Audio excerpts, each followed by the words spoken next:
Erich Honecker, East Germany's longtime leader, a staunch communist, and the man who ruled with an iron grip.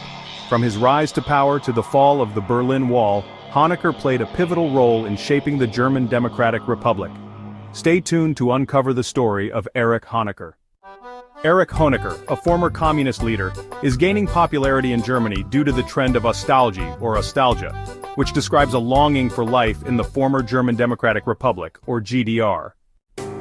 Honecker's legacy is often seen alongside products like Softie ice cream, malted coffee, Spreewald gherkins, sparkling wine from Freiburg, and Halloran chocolate balls. Former Chancellor Angela Merkel grew up in the GDR and served as a cultural official for Honecker's youth organization. Honecker emerged unscathed from the Second World War and the 1953 uprising against communist rule in East Germany.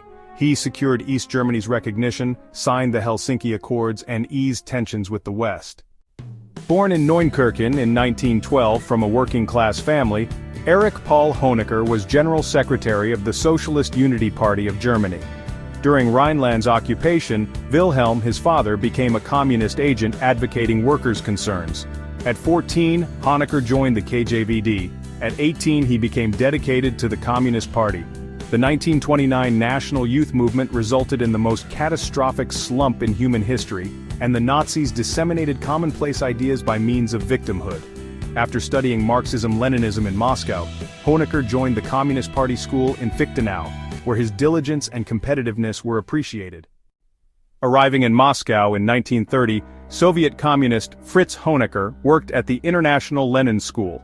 He participated in Osoaviakim, a volunteer group fostering militaristic ideas. Honecker returned to Germany and started working as the local political director of the Saar Young Communist League and agitation secretary.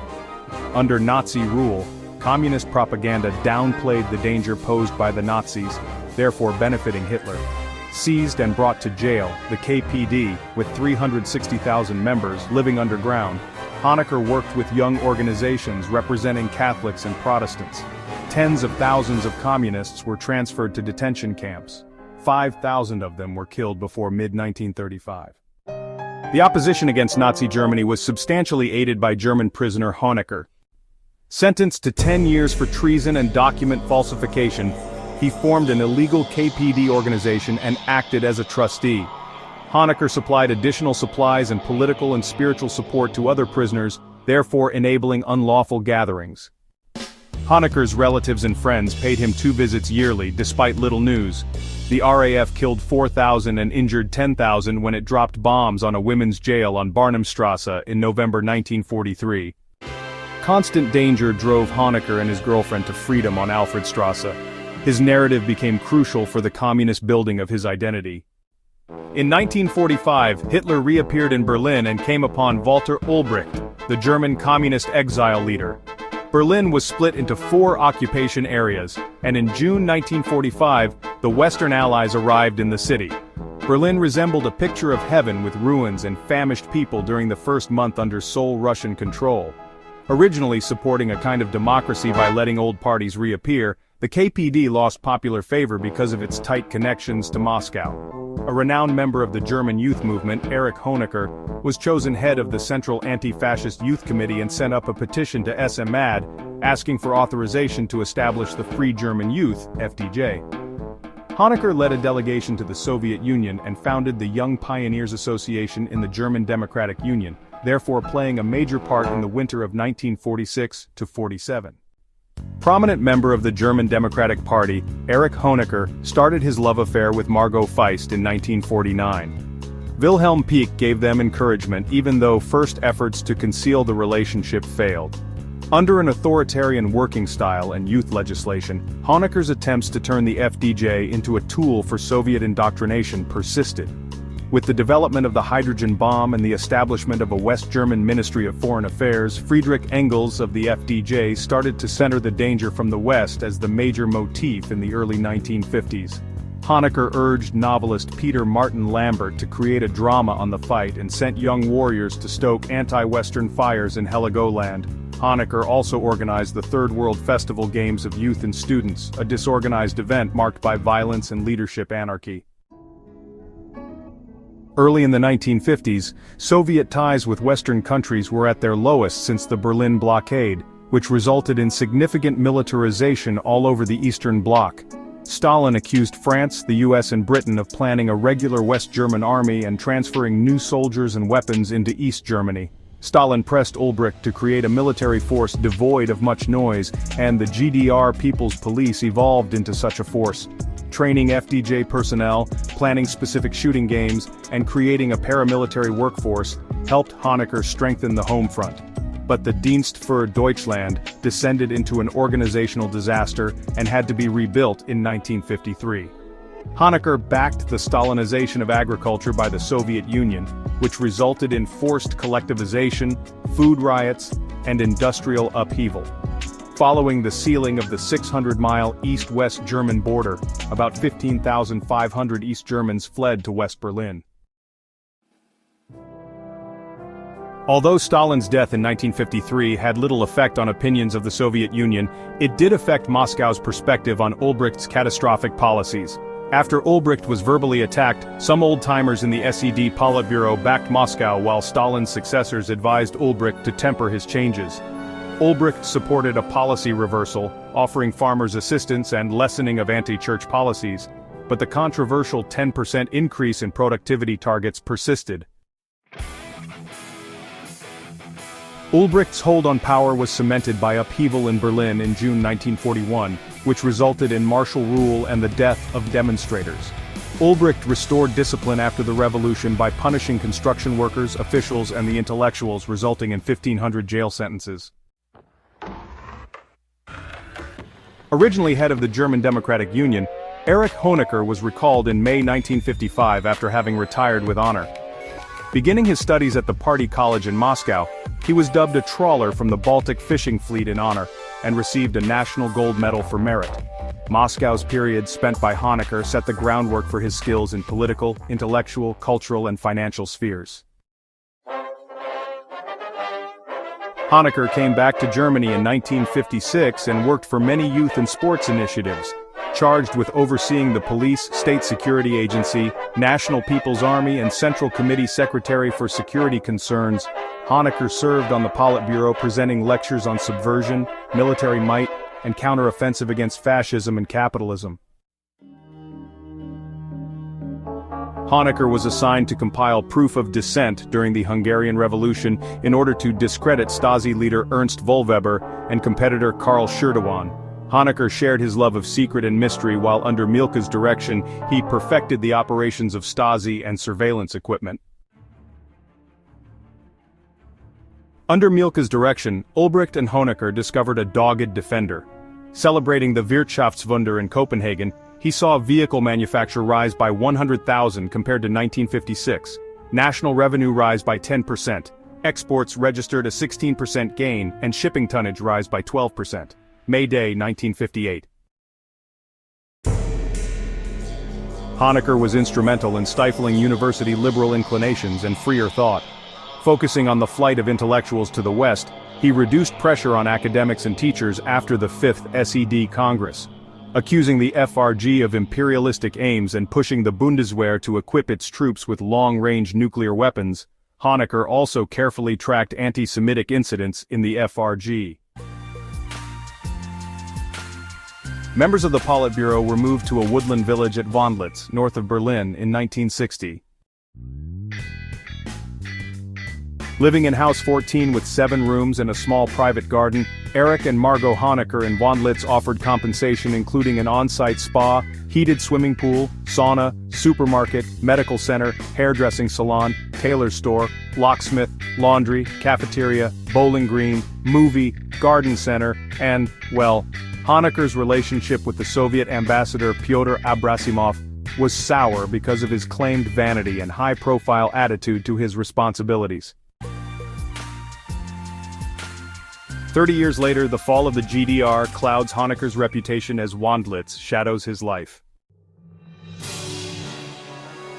Involved in the communist growth of the educational system, Margot, the Deputy Minister of Education, declared a 7-year plan to establish 700 new schools.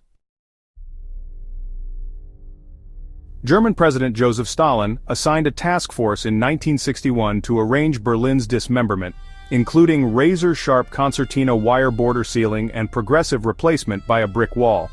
General Hoffmann was amazed by the amount of preparatory preparation, coordination, and military experience needed to execute such an operation. The speed of development was astounding. Khrushchev's annoyance on the matter nonetheless did not change the challenging and perilous global scenario. Marshal Ivan Konev approved Honecker's comprehensive plans on August 1st. Chiefs of state and party officials of the Warsaw Pact convened in Moscow and authorized the construction of the wall in Berlin. Moscow approved border control on August 7th, and the Council of Ministers adopted a resolution safeguarding peace. Built between 1961 and 1964, the anti-fascist defense wall was a major undertaking of German President Adolf Hitler that changed Berlin's boundaries and demanded large expenditures. Claiming it turned West Berlin into a hub of subversive activity and political and economic provocations against the GDR, the Soviet Union backed the wall's control over the border with West Berlin. With hundreds of people drowned, died, or killed themselves over the following 28 years, the wall offered Cold War stability at a terrible human cost. Head of the SED for the Soviet Union, Walter Ulbricht, attacked dogmatists and sectarians in China and Albania leaders for their narrow-mindedness and emphasis on building a more efficient economy based on Khrushchev's decentralization ideas. Head of the SED party organization Erich Honecker was worried about the too radical changes in industry in the GDR and the focus on education and management and technological sciences for social growth and monetary benefits. The German Democratic Republic, or GDR, aimed for global recognition in the 1960s. First Secretary Ulbricht made contacts with foreign groups and succeeded in Egypt. Brezhnev's influence, however, shaped Soviet policy in East Berlin and resulted in criticism of the National Economic Policy, or NES, and coordinated economic changes. Excluded from future trade discussions and attacked for turning the GDR economy toward Western technology, Erich Appel, who was in charge of organizing economic changes, faced immense pressure. Appel's tragic suicide resulted from a new front for disgruntled old hands in the Politburo. Erich Honecker, the leader of the Socialist Unity Party, attacked liberal artists and economists in December 1965, which aggravated Ulbricht concerning youth policy. Honecker banned the yearly DIFA film production and denigrated critical art as decadent and pro-capitalist, calling for a clean screen to shield audiences from cynicism and immorality. Most liberalization impulses were reversed by the end of 1965, but Honecker became more crucial in the seamless running of Ulbricht's life, supervising festivities commemorating the SED's formation and the 5th anniversary of the Berlin Wall. German Foreign Minister Hans Honecker underlined in the late 1960s the need for worldwide socialist unity and military might to guard Czechoslovakia against imperialism. He attacked the revanchist and expansionist policy of the FRG, as well as the liberalizing of Czechoslovakia by the Communist Party head Alexander Dubček. The GDR kept enjoying freedom of speech even with Soviet Union backing. With nothing more than little actions like sales of Czech publications and periodicals, limited bilateral scientific and cultural interactions, and border closure with Czechoslovakia, Honecker and Ulbricht sought to offset this. With Brezhnev sanctioning the joint invasion of Czechoslovakia in 1968, Soviet intentions to remove Dubček with military force started to take definite form. Honecker sought more scientists in top-level product manufacturing and better productivity targets while confronting financial difficulties. Willy Brandt's Social Democrats were victorious in the September elections in the FRG, therefore ushering in a new chapter in foreign policy for West Germany. Brandt's Social Liberal Alliance carried out significant reforms, enhanced the welfare state, stretched civil freedoms, and made educational investments. Once Brandt joined the Nuclear Non-Proliferation Treaty in 1969, relations with Moscow improved. Improved relations between the Soviet Union and West Germany in 1970 resulted in a meeting between head of the GDR's Council of Ministers Willy Stoph and Willy Brandt in Erfurt. Moscow's role in organizing the incident probably explains Honecker's attendance at the conference, therefore increasing his resolve to implement a drastic separation policy.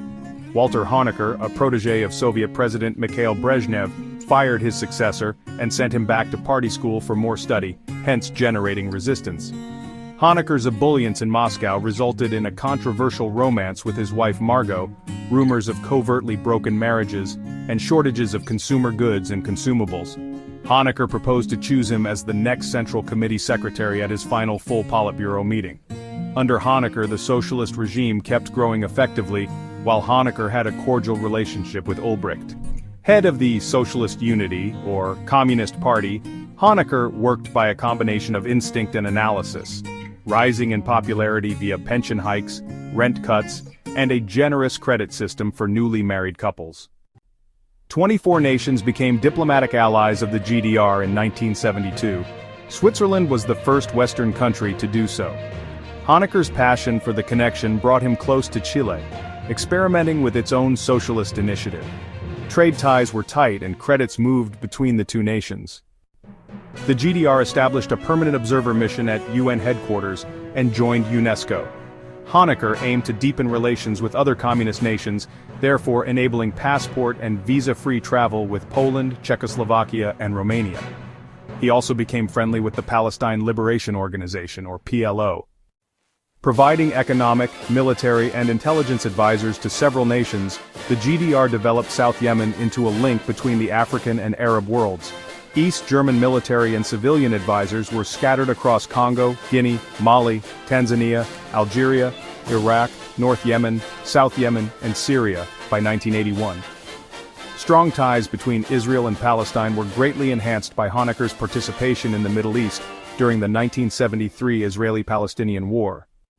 Strong ties between Chile and the Middle East were greatly fostered by Honecker's participation in both at this time. His backing of Chile's political struggle and Syria's President Hafez al-Assad raised Middle Eastern tensions even further. Leading a team to Havana, Cuba, First Secretary Erich Honecker sought to foster peace, security, and collaboration between the German Democratic Republic and the United Kingdom in 1974. The tour went well, which resulted in GDR and FRG mission establishment. But a spy controversy inside the West German administration cleared the positive news from the headlines. One of Willy Brandt's personal aides, Gerard Guillaume, was found to be an East German Stasi spy. Brandt resigned after accepting full responsibility for acts of carelessness in the matter. Guillaume was freed in 1981 after serving 13 years in jail. The dynamic former German finance minister Helmut Schmidt aimed to establish fast, friendly ties with the GDR. Evidence points to Schmidt, nevertheless, not rushing to interact with the GDR. Using spies, subversion, and industrial espionage to uphold the unity of the communist society, Erich Mielke kept penetrating international companies. Among his outstanding achievements in 1974 was negotiating a constitutional revision redefining the GDR as a socialist state of workers and farmers.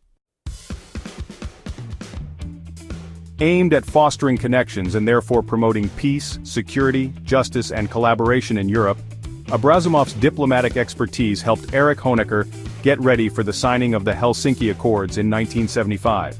Emphasizing the need for peace and security in Europe's socialist system, Honecker advised West Germany to increase the GDR imports. But Ford and Chancellor Schmidt privately grumbled about the seating configuration.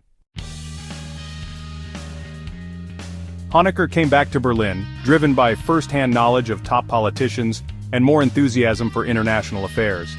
After taking Margot and the family to Poland for a holiday, he became a very committed grandpa to his grandson Roberto. German Foreign Minister Ernst Honecker signed the Third Treaty on Friendship, Collaboration, and Mutual Aid with the USSR in 1976, excluding allusions to German reunification and Allied special rights in Germany. Honecker worked with the expectation that fresh trade ties with the US, particularly in agricultural goods, would keep the economy running. Still, the active trafficking of political prisoners guaranteed a more dubious source of money. Head of the GDR's Commercial Coordination Coco department Alexander Schalk-Golodkowski obtained large reserves of money for Honecker by bringing electronic equipment into the GDR, providing hard money to the HVA, and opening 1,000 accounts in the East and the West, avoiding NATO embargoes. In the 1970s, East Germany was navigating a complex political landscape. The country was deeply entrenched in the Cold War, and its actions were pivotal on the world stage. The East German government, under the leadership of the Socialist Unity Party, was focused on solidifying its socialist state. This period saw significant developments in both domestic policies and international relations, as the government aimed to strengthen its ideological foundations and expand its influence. German President Hans Werner Honecker said in 1976 that East Germany had achieved its goals and would be carrying on its détente program. The conference decided to establish the foundations for the slow transition to communism and construct a sophisticated socialist society. Focused on the development of socialist awareness and meeting rising needs for information, education, and pleasure, Honecker described plans for the promotion of television and radio in the 5-year plan. Particularly Dali Dali, East Germans were captivated by West German television. The BBC drew adolescent viewers with its Records à la carte program. The 9th Congress also underlined the pressing necessity of modernizing media. Winning 40 gold medals, East German state TV was successful in covering the 1976 Olympic team. Still, the GDR's doping program was duplicated at other major gatherings, including the 1988 Olympics. Honecker supervised the construction of the new Palace of the Republic and hosted international guests to advance closer relations with Delhi and other non-aligned countries. German Foreign Minister Erich Honecker divided emigration petitions in the 1970s into 2 categories, those resulting from personal strife and those with ideological stubbornness. He set up coordination committees to manage individual applications and advised authorities to gently interact with these candidates. Honecker promised improved living circumstances in the service sector, but he attacked the party bureaucracy for bad financial management, high rates of divorces, suicides, alcohol abuse, underpaid medical personnel, and too high spending on performance sports and television amateurs. In the GDR, Erich Honecker's New Year's address concentrated on the fight for socialism and peace, therefore endorsing the Soviet Union's policies guaranteeing security. The strained environment over Afghanistan resulted in a call-off of a scheduled meeting with Honecker, who received compliments from the Ministry of State Security. Honecker also spoke about Brezhnev's growing senility and Cuba's swine epidemic. Honecker traveled to Cuba in 1980 and was met by a monologue from Fidel Castro about a U.S. biological warfare campaign against that island. As communist leaders in Poland battled debt and shortages, the Kremlin was disturbed. The Danzig Agreement permitted a self-governing autonomous labor union with strike rights to be established. The socialist movement known as Solidarity sprang out of Honecker's exaggeration of West German and other Western countries' participation with striking Polish workers. Leonid Brezhnev passed away in November 1982, and Yuri Andropov took power in a terrible economic situation. Andropov also supported East Berlin's endeavor to create new technologies, including helping the GDR create fresh images, and had friendly contacts with the SED leadership.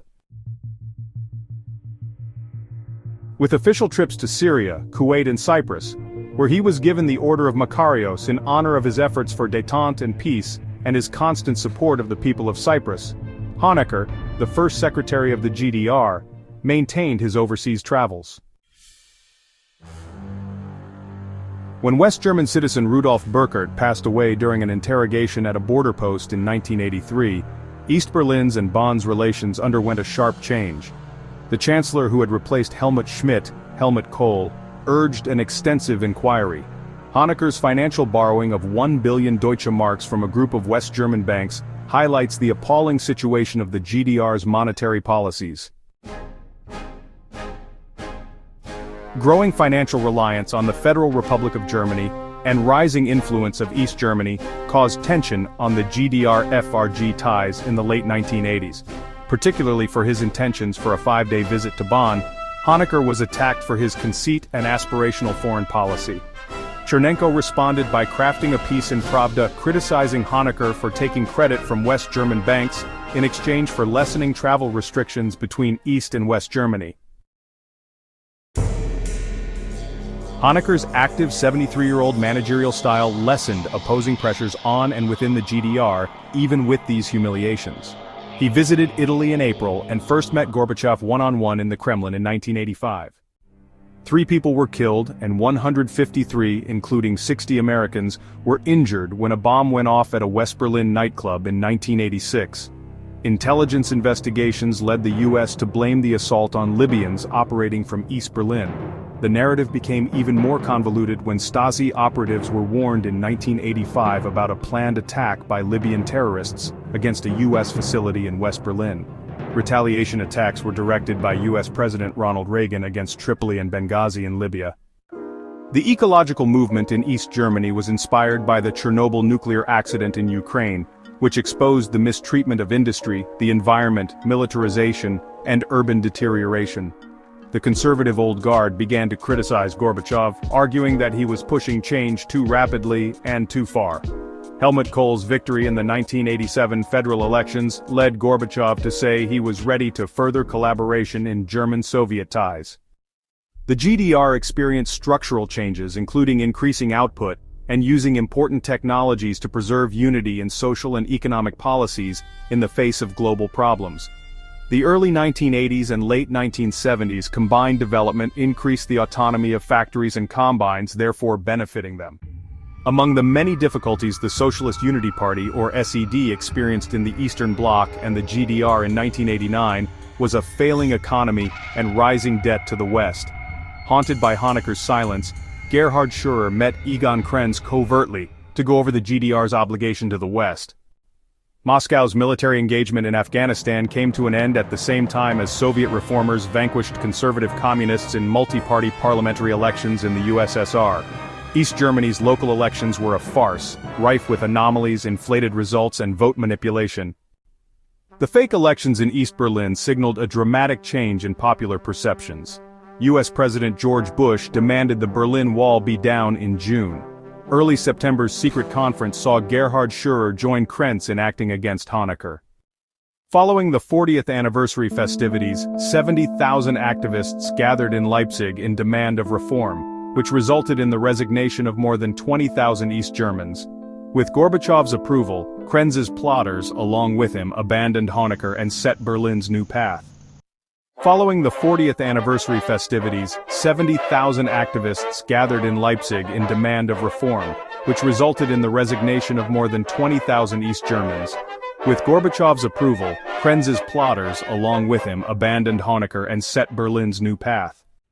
Former Social Democratic Party General Secretary Erich Honecker was under fire in 1989 for fostering a personality cult. Over 1 million people protested, calling for an end to the SED's power monopoly and reunification with the West, rather than GDR reform. The SED suffered the whirlaround as the announcement of the border opening was greeted with resentment. December 1990 saw house imprisonment for Honecker, Mittag, and Herrmann under allegations of office abuse and favoritism. On December 6, disclosures of a network of corruption within the SED compelled Krenz to resign as head of state. Honecker's situation sank when a new parliamentary panel started looking into corruption. German police detained Honecker in December 1991 for issuing shoot-to-kill directives near the Berlin Wall. Moscow's foreign ministry decided against sending German President Bonn back despite his requests. After suffering a stroke, Honecker sought cover behind Ambassador Clodomiro Almeida. Gorbachev consented in December 1991 to the breakup of the Soviet Union and gave full authority to Boris Yeltsin. Former General Secretary of the GDR Erich Honecker was taken into custody in Berlin for manslaughter. Originally greeted with respect, he encountered media jeers and frenzy accusing him of representing the fall of the GDR and the vain, senile old men of the SED leadership. Beginning his trial in July, Honecker was arraigned on 49 charges of manslaughter. Doctors in Moabit found that Honecker's tumor had spread, hence his attorneys unsuccessfully appealed for his release until his trial. Though his poor health limited him, Honecker was relocated to a private cell and displayed a fighting attitude. A CT scan in 1992 verified the presence of a cancerous tumor in Honecker's liver, which led his defense counsel to ask that the arrest warrant be removed and legal actions shelved. Starting his trial in the Berlin Regional Court on November 12, 1992, Honecker was the first German head of state to be tried in more than 800 years.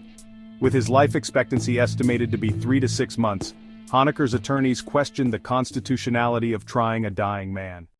After 169 days of detention, Honecker's trial came to a conclusion in 1993. The Berlin District Court dropped the lawsuit after justices decided his further detention was unacceptable for human dignity. Legal and political challenges prevented prosecutors from trying to stop Honecker's release and departure. Margot, Honecker's wife, assumed full responsibility for her husband's care and successfully escaped from Moabit jail. Arriving at his final location, House G, he was brought to Las Condes Hospital for treatment for kidney cancer. Honecker promised to arrange his memoirs, which never took off because of his obsession with listening to German opinion and support of socialism. From August 1992, he was paid a pension backdated and sent monthly to his Chilean bank account. On May 29, 1994, Honecker passed away in Chile, accompanied by his daughter Margot and wife, clutching his hands. 3,000 people attended Honecker's cremation, and his ashes stayed with Margot, who carried on leading a quiet life in Chile. After 169 days of detention, Honecker's trial came to a conclusion in 1993. The Berlin District Court dropped the lawsuit after justices decided his further detention was unacceptable for human dignity. Legal and political challenges prevented prosecutors from trying to stop Honecker's release and departure. Margot, Honecker's wife, assumed full responsibility for her husband's care and successfully escaped from Moabit jail. Arriving at his final location, House G, he was brought to Las Condes Hospital for treatment for kidney cancer. Honecker promised to arrange his memoirs, which never took off because of his obsession with listening to German opinion and support of socialism. From August 1992, he was paid a pension backdated and sent monthly to his Chilean bank account. On May 29, 1994, Honecker passed away in Chile, accompanied by his daughter Margot and wife, clutching his hands. 3,000 people attended Honecker's cremation, and his ashes stayed with Margot, who carried on leading a quiet life in Chile. Erich Honecker's rule was marked by strict control, economic struggles, and unwavering loyalty to socialism. However, in the end, he was unable to halt the momentum of change. The fall of the Berlin Wall sealed his fate, turning him from a powerful leader into a fugitive of history. His legacy remains divisive. Was he a protector of socialism or an oppressor of his people?